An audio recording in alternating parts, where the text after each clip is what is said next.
Hi, I'm Dr. John DeMartini, and you are listening to Empowered Living. Hi, this is Byron Katie. Hi, this is Greg Braden. Hi, this is Mark Hope. Hi, this is Dr. Maraboli. Hi, everyone. I'm Dr. Pat Basili, the host of The Dr. Pat Show. Hi, this is Dr. John Gray, author of Men Are From Mars, Women Are From Venus. Hi, this is Joan Borisenko. I'm author of Your Soul's Compass. Hi, this is Dr. Richard Moss, author of The Mandala of Being. This is Tom Miguel Ruiz, author of The Four Agreements. Hi, this is Stephen Mitchell. Hi, this is Dan Millman, author of Way of the Peaceful Warrior. Hi, this is James Redfield, author of The Celestine Prophecy. You've tuned in to a radio show that can truly change your life. It's time to break free from the prison of your negative thoughts and release your greatest self.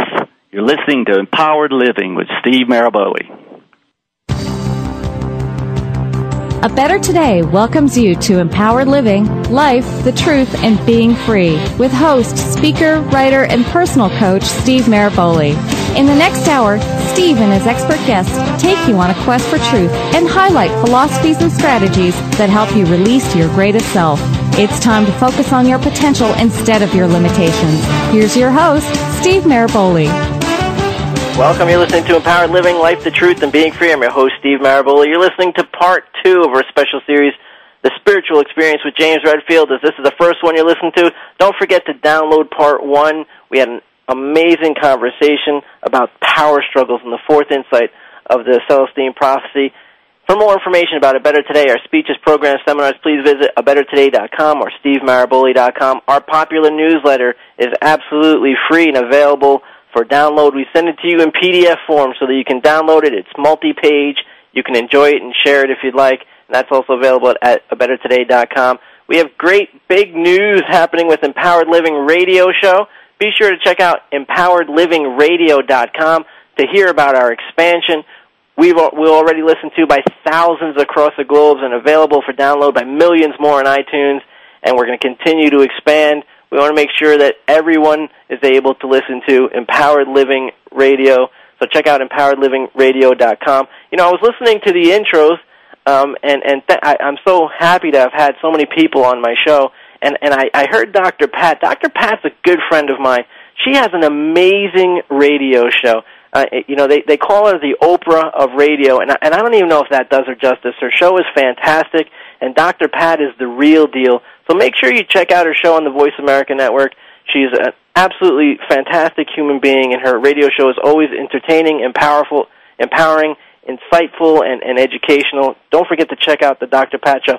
We're talking with James Redfield. He is the author of the Celestine Prophecy. You know, in the late 90s, he became the best-selling hardcover author in the world simply because his books, The Celestine Prophecy, The 10th Insight, and The Secret of Shambhala, have changed so many lives.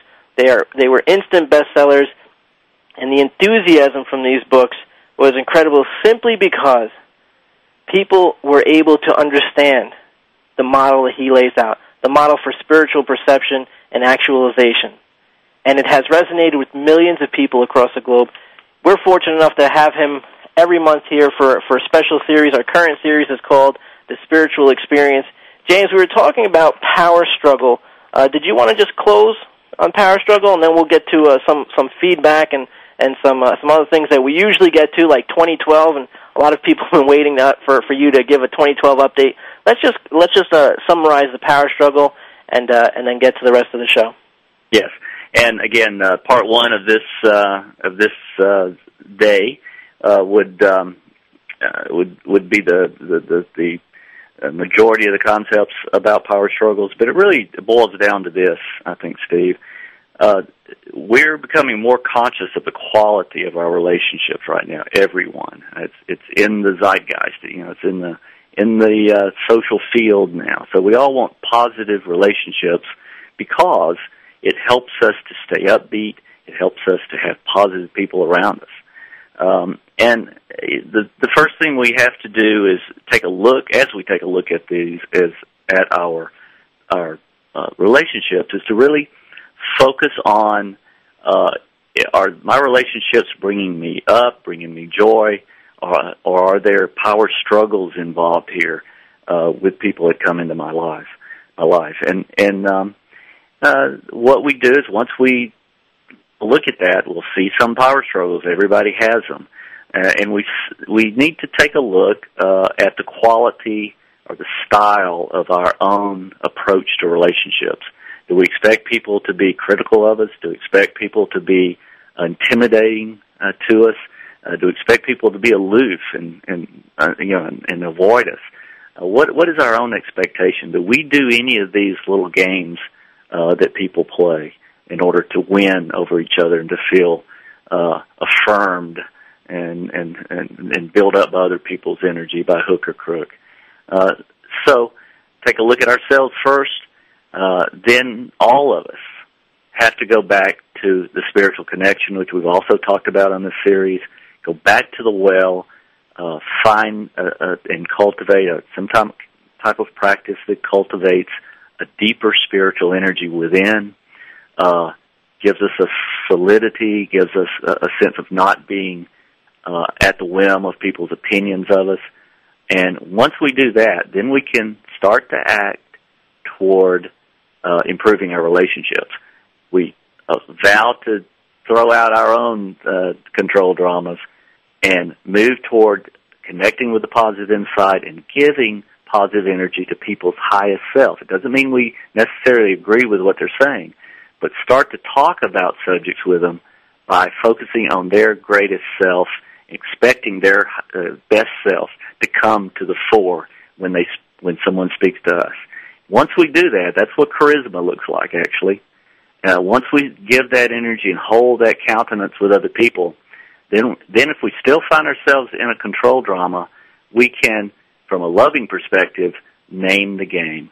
When I'm with you, I always feel criticized. Or I feel like you're aloof. You don't really engage me in conversation. What happens is sometimes we'll get feedback and realize that, we have to put more energy into dropping our own control drama, our own game that we play.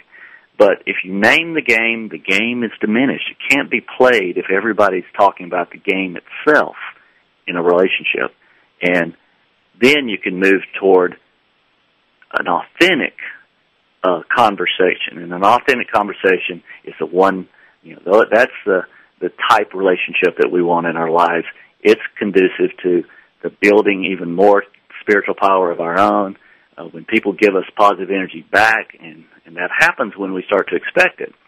Once that occurs, then we're on the way to clearing these control dramas, to getting a good track record of staying above them, not getting in letting them stop our flow of life. And then, Steve, we start to settle into a real spiritual flow characterized by synchronicity and a sense of mission in the world. Absolutely fantastic. Thank you.